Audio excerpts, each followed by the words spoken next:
We're talking some pot in your food, including a cannabis cocktail. The event was started by Herbal Notes, founder and Chicago native from Pilsen, Manny Mendoza.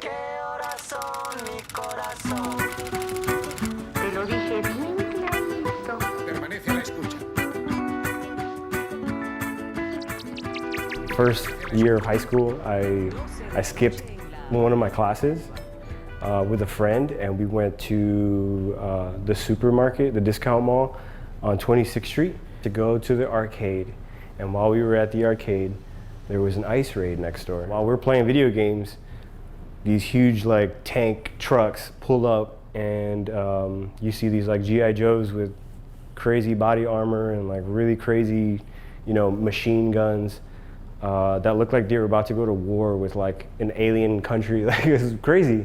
But they were actually there to pick up people. That really, like, in a sense, it traumatized me because of the aftermath. Families literally getting torn apart, like pulling the dad away and throwing him into a truck. Getting exposed to that at such a young age was crazy to me. And that's what led me to dive deeper into why those things are happening and to this environment that I was born into.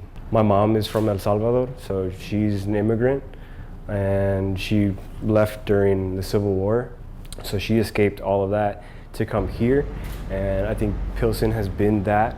It's been a hub for immigrants all over the globe to come to. Using cannabis can be our kind of way out to bring more autonomy to our community. Cooking with cannabis, essentially, but having this underlying meaning of social justice within that space, within cannabis.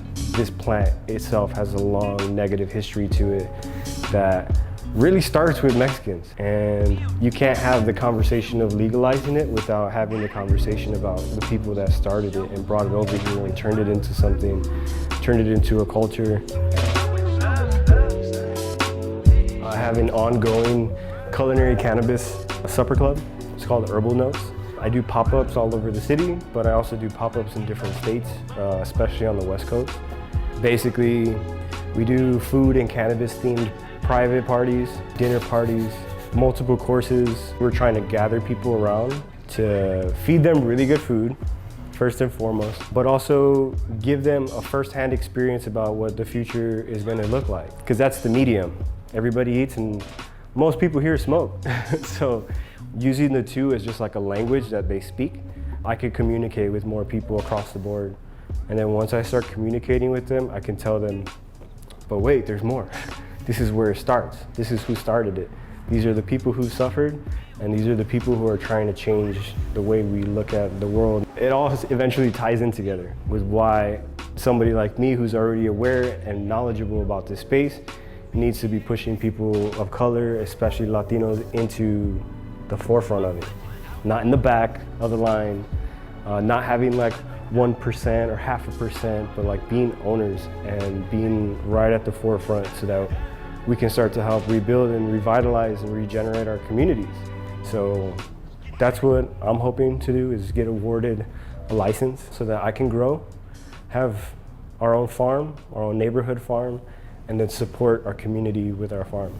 We're trying to be able to control this plant for ourselves so that we can control our own destinies and not have to rely on a bigger company that's run by a board of people who don't look like us, who they don't come from where we come from. We're just gonna build like a really strong foundation for the next 20 years of how we, at this really momentous time in history, we came together to change the lives of our communities for our kids and our grandkids. We welcome anybody who wants to join in on the movement. My name is Manny Mendoza. I'm a cannabis chef and future cannabis farmer. Nací y crecí en Chicago, donde la vida es canija, los 18 años no son prometidos.